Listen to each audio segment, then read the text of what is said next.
അലീനയുടെ ബാഗിൽ നിന്നും ആ മാല കൂടി കണ്ടപ്പോൾ മുത്തശ്ശിയും വല്ലാത്തൊരു ഷോക്കായി.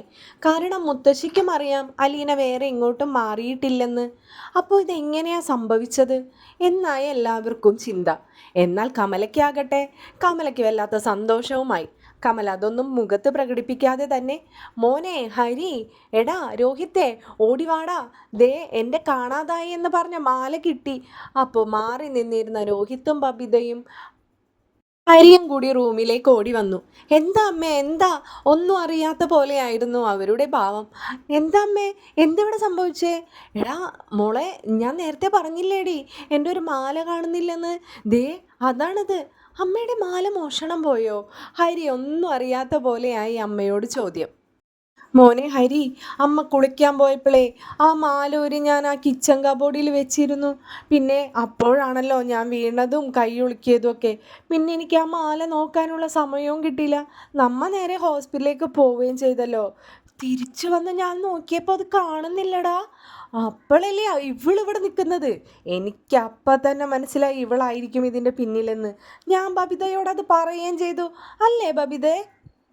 കമല ഒന്നും അറിയാത്തതുപോലെയായി ആക്ടിങ്. അപ്പോൾ തന്നെ ബബിതയും സപ്പോർട്ട് ചെയ്തു. ഓ, ആൻറ്റി എൻ്റെ അടുത്ത് ചോദിച്ചിരുന്നു മാല എങ്ങാനും കണ്ടോന്ന്. ഞാൻ പിന്നെ കിച്ചണിലൊന്നും കയറിയിട്ടുണ്ടായിരുന്നില്ലല്ലോ, അതുകൊണ്ട് തന്നെ ഞാൻ കണ്ടില്ല എന്നും ആൻറ്റിയുടെ അടുത്ത് പറഞ്ഞിരുന്നു. അത് കേട്ടപാടെ രോഹിത്ത് അലീനയുടെ നേരെ ചീറിപ്പാഞ്ഞു വന്നു. ഓ അത് ശരി, ഇത് മനസ്സിൽ കണ്ടിട്ടാ രാവിലെ തന്നെ നീ അവിടെ നിന്ന് ഇങ്ങോട്ട് കുറ്റിയും പറിച്ചു പോന്നതല്ലേ? എന്തായിരുന്നു നിന്റെ ഭാവം വന്നു കയറിയപ്പോൾ? എന്തിനാ വന്നേന്ന് ചോദിച്ചപ്പോൾ ഇവളെന്താ ഞങ്ങളോട് പറഞ്ഞതെന്നറിയാമോ? ഇവളെ അതൊന്നും ബോധിപ്പിക്കേണ്ട ആവശ്യമില്ലെന്ന്. ഇവരിതെല്ലാം പറയുന്ന കേട്ടിട്ട് അലീന ആകെ സ്തംഭിച്ച് നിൽക്കുകയാണ്.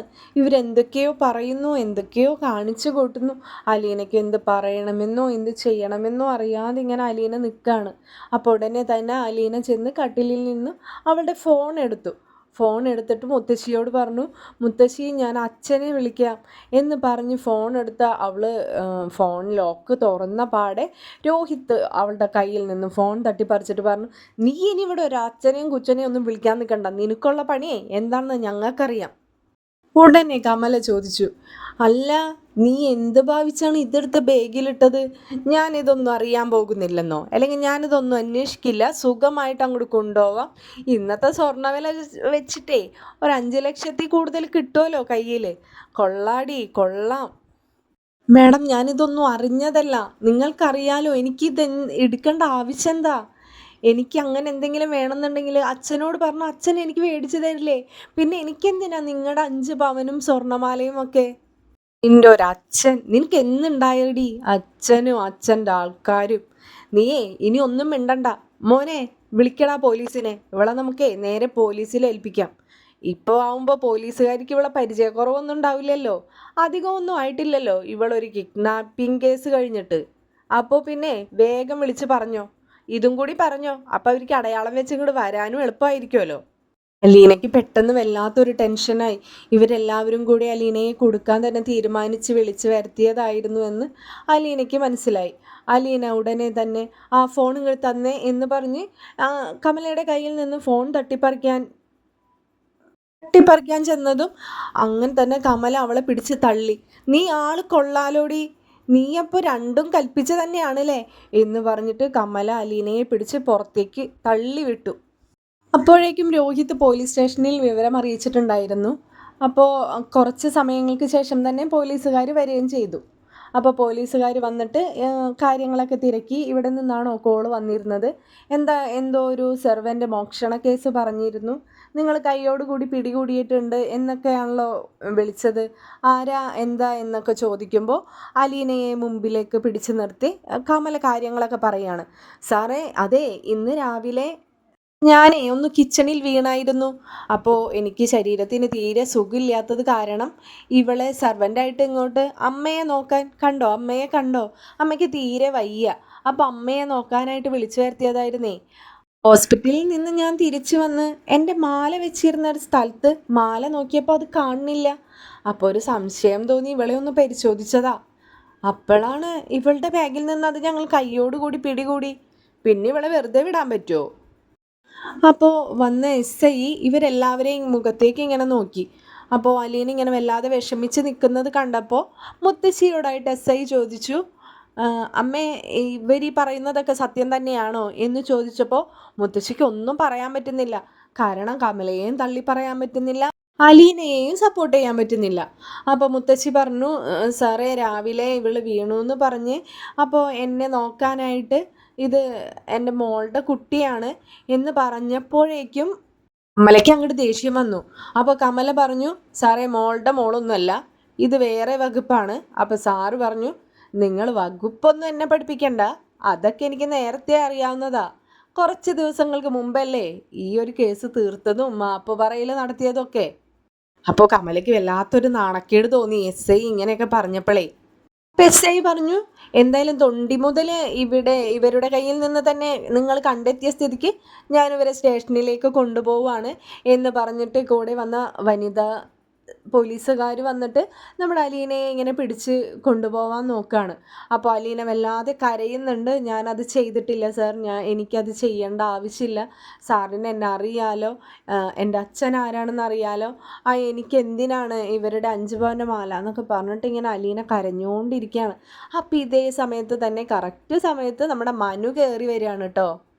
മനു കയറി വന്ന പാടെ കമലയ്ക്കാകെ അയ്യടാന്നായി. കാരണം മനു വന്നാലുള്ള അവസ്ഥ എന്താണെന്ന് അറിയാലോ. ഇതിനൊന്നും മനു കൂട്ടു നിൽക്കില്ല. അപ്പോൾ മനു ഇത് കണ്ട പാടെ മനുവിനെ ആകെ ഷോക്കായി.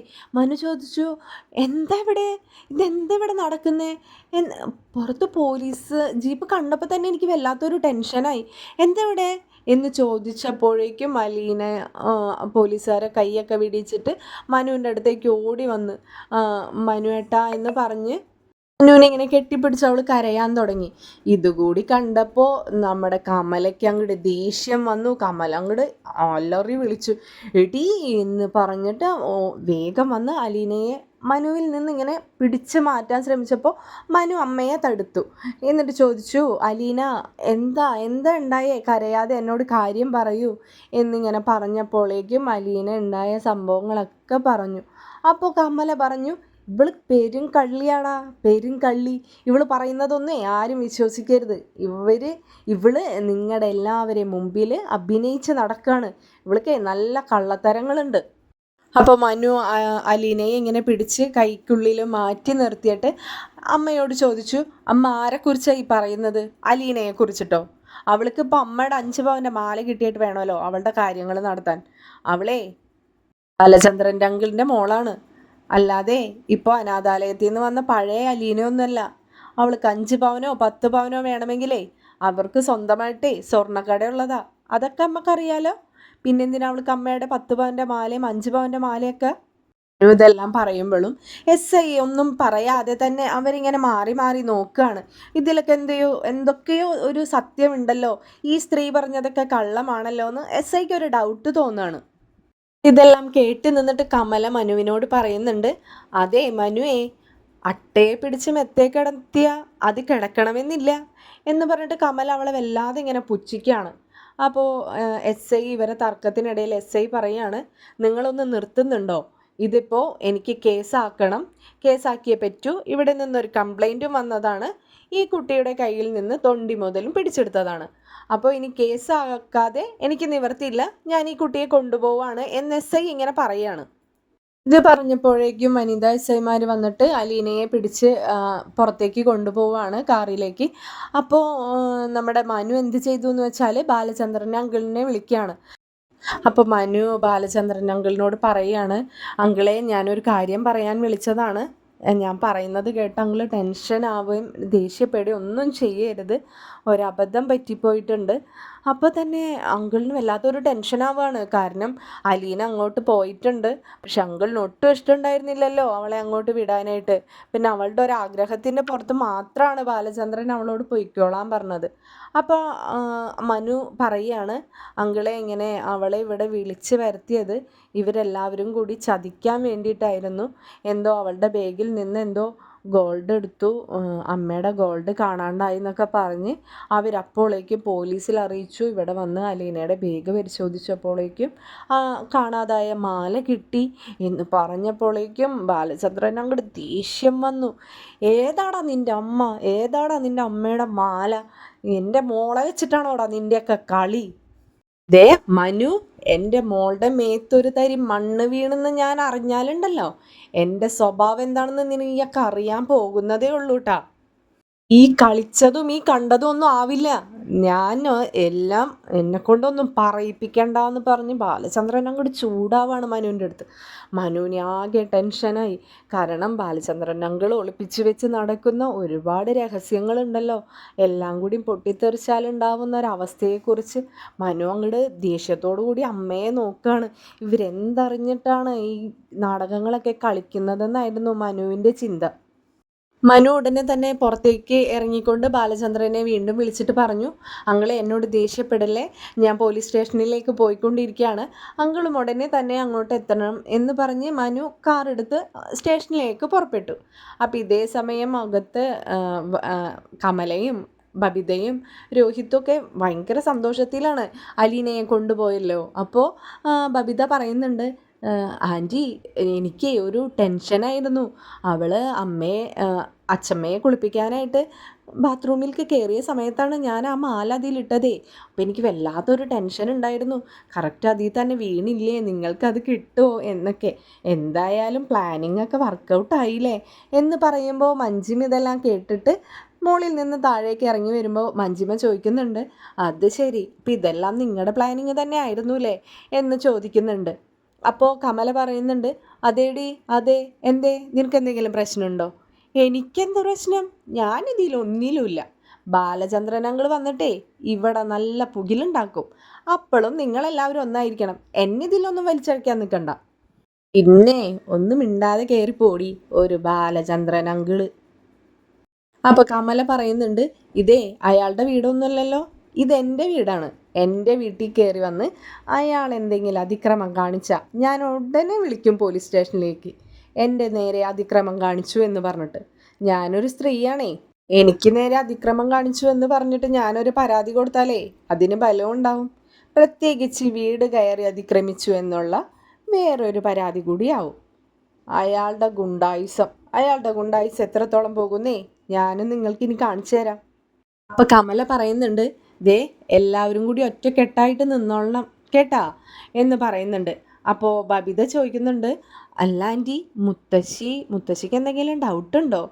അമ്മ ഒന്നും മിണ്ടാനൊന്നും പോകുന്നില്ല, അമ്മ ഇവിടെ അല്ലേ കിടക്കണേ, എന്നെ തള്ളി പറഞ്ഞിട്ട് അമ്മയ്ക്ക് ഇവിടെ എത്ര നാൾ നിൽക്കാൻ പറ്റും, നിങ്ങൾ ആ കാര്യമൊന്നും പേടിക്കണ്ട.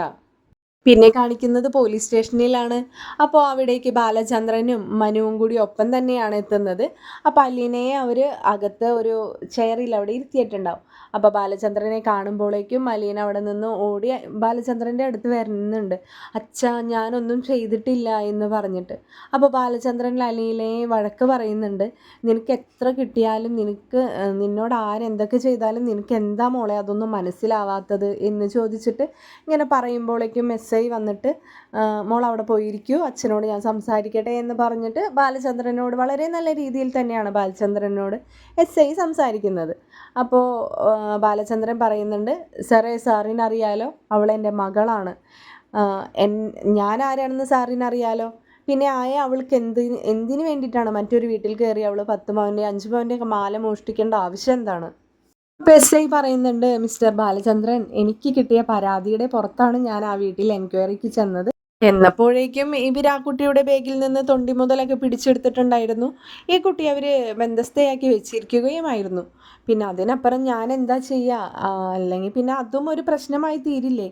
അപ്പോൾ മനു കയറി സംസാരിക്കുന്നുണ്ട്, സാറേ എൻ്റെ വീടായിരുന്നു അത്, സാർ എന്നെ കണ്ടതല്ലേ, അപ്പോൾ അമ്മയാണ് പരാതി തന്നത്, ഇപ്പോൾ പരാതിയൊന്നുമില്ലാന്ന് എഴുതി കൊടുക്കാൻ തന്നെയാണ് ഞാൻ വന്നിരിക്കുന്നത്. അപ്പോൾ പിന്നെ സാറിന് അവളെ തിരിച്ചയക്കുന്നതിൽ എന്തെങ്കിലും പ്രോബ്ലം ഉണ്ടോ? അപ്പോൾ SI പറയുന്നുണ്ട്, ഓക്കെ നമുക്ക് ആ കുട്ടിയോട് കൂടി ഒന്ന് കാര്യങ്ങൾ തിരക്കാം എന്ന് പറഞ്ഞിട്ട് അലീനയുടെ അടുത്തേക്ക് പോവുകയാണ്.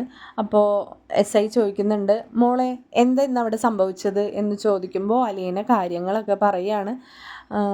സാർ ഞാൻ ആ വീട്ടിൽ ചെന്നപ്പോൾ അവിടെ ഇവരാരും ഉണ്ടായിരുന്നില്ല.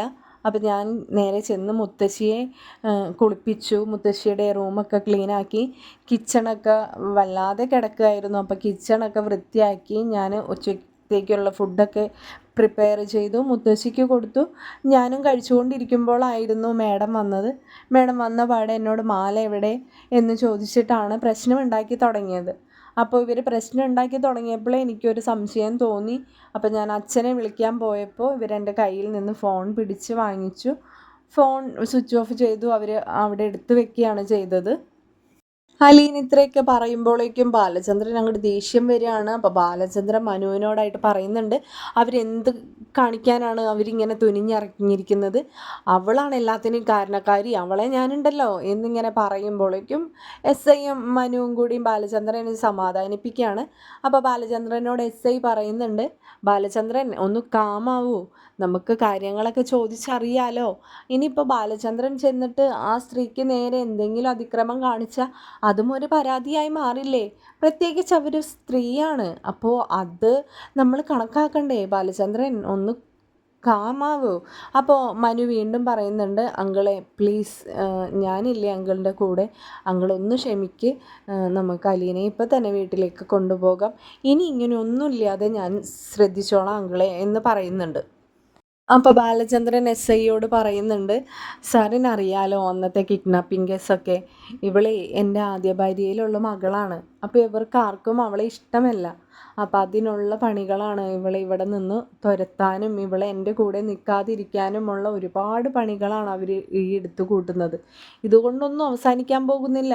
അവരിനി തുടർന്നുകൊണ്ടേയിരിക്കും എനിക്ക് ഉറപ്പാണ്. ഇവൾ എൻ്റെ കൂടെ ഉള്ളിടത്തോളം കാലം അവർക്കൊരു സമാധാനം ഉണ്ടാവില്ല. അവൾ എങ്ങനെ ഇവിടെ നിന്ന് തുരത്താം എന്നത് മാത്രമായിരിക്കും അവരുടെ ചിന്ത. അപ്പോൾ എസ് ഐ ബാലചന്ദ്രനോട് പറയുന്നുണ്ട്, എനിക്ക് മനസ്സിലായി ബാലചന്ദ്രൻ, എനിക്ക് അന്ന് തന്നെ കുറച്ച് കാര്യങ്ങളൊക്കെ മനസ്സിലായതാണല്ലോ, നിങ്ങളൊന്ന് സമാധാനിക്കൂ. അപ്പോൾ എസ് ഐ പറയുന്നുണ്ട്, എനിക്കിപ്പോൾ എന്താ ചെയ്യേണ്ടതെന്ന് അറിയാത്തൊരു സിറ്റുവേഷനിലാണ് ബാലചന്ദ്രൻ. ഇതിപ്പോൾ നമുക്ക് കേസൊന്നുമില്ലാതെ ഒത്തുതീർപ്പാക്കി അങ്ങോട്ട് പോവാം. അപ്പോൾ ആ കമല എന്ന് പറയുന്ന ആ സ്ത്രീ ഒന്ന് വിളിച്ചിട്ട് കേസില്ല എന്നൊന്ന് പറഞ്ഞാൽ മതി. അപ്പോൾ അവിടുത്തെ മുത്തശ്ശിയാണെങ്കിലും കൂടി അലീനയ്ക്ക് നേരെയാണ് സാക്ഷി പറഞ്ഞിരിക്കുന്നത് എന്ന് പറയുമ്പോൾ ബാലചന്ദ്രന് അങ്ങോട്ട് ദേഷ്യം വരികയാണ്. അപ്പോൾ അലീന പറയുന്നുണ്ട്, മുത്തശ്ശിയെ പറഞ്ഞിട്ട് കാര്യമില്ല, മുത്തശ്ശി അവിടെ ഇങ്ങനെ വയ്യാതെ അനങ്ങാതെ കിടക്കല്ലേ, മുത്തശ്ശിക്ക് അറിയാം ഞാനത് ചെയ്തിട്ടില്ല എന്ന്. അപ്പോൾ എന്താ ചെയ്യാൻ പറ്റുക, മുത്തശ്ശിക്ക് അങ്ങനെയല്ലേ പറയാൻ പറ്റുള്ളൂ എന്ന് പറയുമ്പോൾ തന്നെ മനു പറയുന്നുണ്ട്, ഇതിനൊരു ഒത്തുതീർപ്പ് ഇപ്പം തന്നെ ഞാൻ ആക്കിത്തരാം എന്ന് പറഞ്ഞ് മനു ഫോൺ വിളിക്കുകയാണ് കമലയെ. അപ്പോൾ കമലയോട് മനു ചോദിക്കുന്നുണ്ട്, അമ്മേ നിങ്ങൾ എന്തൊക്കെയാണ് ഈ കാട്ടിവെക്കുന്നത്? അപ്പോൾ മനു ചോദിക്കുന്നുണ്ട്, എന്താടാ എന്ത് കാട്ടിവെച്ചെന്ന്, നിങ്ങൾ എന്ത് തോന്നിവാസങ്ങളാണ് ഈ ചെയ്തു വെക്കുന്നതെന്ന്. ഒരമ്മയോടാണോടാ നീ ഇങ്ങനെയൊക്കെ സംസാരിക്കുന്നത്? നിങ്ങൾ ഈ ചെയ്യുന്ന പ്രവൃത്തിക്ക് ഇങ്ങനെയല്ല സംസാരിക്കേണ്ടത് എന്ന് മനു ദേഷ്യത്തോടുകൂടി പറയാണ്. ദേ എല്ലാം അറിഞ്ഞിട്ട് തന്നെയാണ് ഞാൻ ഈ വിളിക്കുന്നത്. അലീനയ്ക്ക് നേരെ ഉണ്ടായ അതിക്രമങ്ങളെ എനിക്ക് മനസ്സിലാവാഞ്ഞിട്ടൊന്നുമല്ല ഞാൻ അവിടെ നിന്ന് ഇറങ്ങിപ്പോകുന്നത് എന്നിങ്ങനെ മനു പറയാണ്. അപ്പോൾ കമല പറയുന്നു, മനു നിനക്കവളെ മനസ്സിലാവാഞ്ഞിട്ടാണ്, അത് അവൾ തന്നെ മോഷ്ടിച്ചതാണ് മോനെ.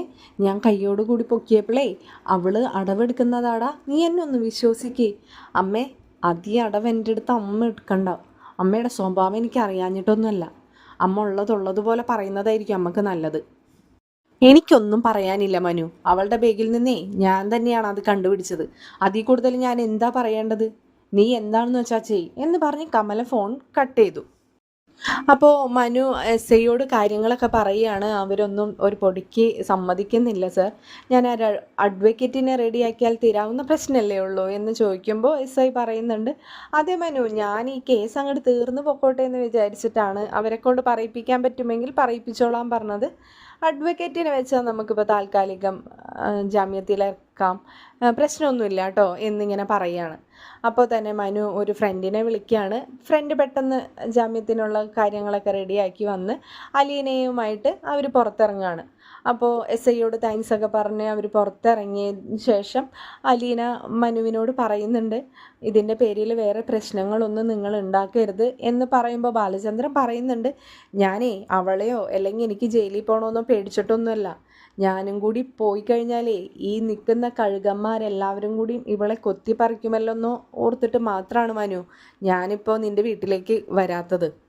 അപ്പോൾ മനു പറയുന്നുണ്ട്, അങ്കിളിപ്പോൾ ഒന്നിനും നിൽക്കരുത്, അങ്കിള് അലീനയായിട്ട് വീട്ടിലേക്ക് പോയിക്കോളൂ. ഇതിൻ്റെ തീരുമാനം ഞാൻ എന്താണെന്ന് വെച്ചാൽ ഉണ്ടാക്കിക്കോളാം. അങ്കിളിന് യാതൊരു ബുദ്ധിമുട്ടും വരത്തില്ല. അലീനയോടും അങ്കിളിനോടും ഞാൻ മാപ്പ് ചോദിക്കുന്നു എന്ന് പറഞ്ഞ് മനു അവരോട് മാപ്പ് ചോദിക്കുകയാണ്. മനു എന്നിട്ട് പറയുന്നുണ്ട്, ഇവർക്കുള്ളതേ ഇതിൻ്റെ പണി ബാക്കി ഞാൻ കൊടുത്തോളാം. മഴ തോരും മുമ്പയുടെ മറ്റൊരു വീഡിയോയുമായി ഉടൻ വരുന്നതാണ്. നിങ്ങൾക്ക് ഈ വീഡിയോ ഇഷ്ടപ്പെട്ടെങ്കിൽ ചാനൽ സബ്സ്ക്രൈബ് ചെയ്യാനും വീഡിയോ ലൈക്ക് ചെയ്യാനും മറക്കരുതേ.